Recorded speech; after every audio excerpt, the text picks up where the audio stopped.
తీరంలో వాయు కాలుష్య స్థాయి 7 రెట్లు పెరిగిందని డిప్యూటీ సీఎం పవన్ కళ్యాణ్ తెలిపారు. విశాఖ తీరంలో వాయు కాలుష్యంపై శాసన మండలిలో ప్రశ్నోత్తరాలు నిర్వహించగా సభ్యులు అడిగిన ప్రశ్నలకు సమాధానమిచ్చారు.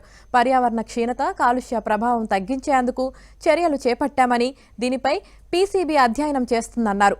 2025 జనవరిలో నివేదిక వస్తుందని, దాని ఆధారంగా విశాఖలో తగిన కార్యాచరణ చేపడతామని చెప్పారు. గ్రీన్ ఎనర్జీని రాష్ట్ర ప్రభుత్వం ప్రోత్సహిస్తోందని, కంప్రెస్డ్ బయోగ్యాస్ వినియోగంతో కాలుష్యం తగ్గిస్తామన్నారు. విశాఖ, గుంటూరులో ఘన వ్యర్థాలతో విద్యుత్ తయారీ చేపడుతున్నామని, తరువాత ఇతర ప్రాంతాలకు విస్తరిస్తామని తెలిపారు. డిసెంబర్లో క్షేత్రస్థాయిలో పర్యటిస్తామన్న పవన్ కళ్యాణ్ విశాఖలో కాలుష్య నివారణ చర్యలపై సమీక్షించి తగు చర్యలు తీసుకుంటామని తెలిపారు.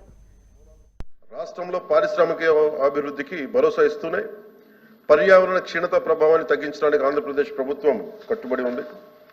విశాఖ నగరంలో కాలుష్య సమస్యను ప్రభుత్వం గుర్తించింది.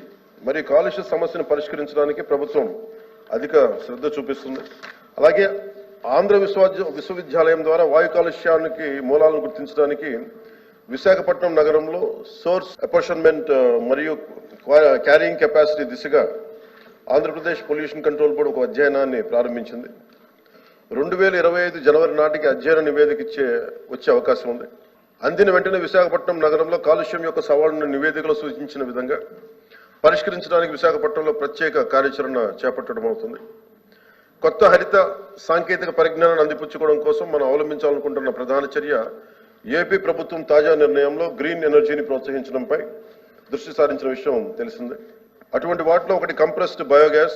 ఇది ఉష్ణ శక్తి కోసం బొగ్గు వాడకాన్ని తగ్గించడంలో సహాయపడుతుంది. ఇలాంటి నూతన సాంకేతిక పరిజ్ఞానం కాలుష్యం ద్వారా చాలా తగ్గించడంలో సహాయపడుతుంది. పట్టణ ఘన వ్యర్థాలను దహనం చేయడం ద్వారా విద్యుత్తును ఉత్పత్తి చేయడానికి వేస్ట్ టు ఎనర్జీ ప్లాంట్స్ని ఏర్పాటు చేయడం ద్వారా ప్రభుత్వం వ్యర్థాలను సంపదగా మారుస్తుంది.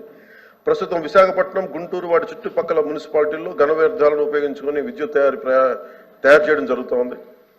ఈ ప్రాజెక్టులను ఇతర ప్రాంతాలకు విస్తరించే ప్రతిపాదన కూడా ఉంది. గత ప్రభుత్వం నిధులు విడుదల చేయకపోవడంతో కాలుష్య నివారణలో పురోగతి కొంచెం మందగించింది. అయితే ఈ అవసరాన్ని బట్టి ఈ ప్రభుత్వం నిధులు విడుదల చేయడం జరుగుతుందని తెలియజేస్తాను. పైన చెప్పిన విధంగా విశాఖపట్నంలో ప్రత్యేక చర్యలు చేపట్టడం ద్వారా ముఖ్యంగా విశాఖపట్నంలో కాలుష్యాన్ని తగ్గించడానికి అవసరమైన అన్ని చర్యలను ప్రభుత్వం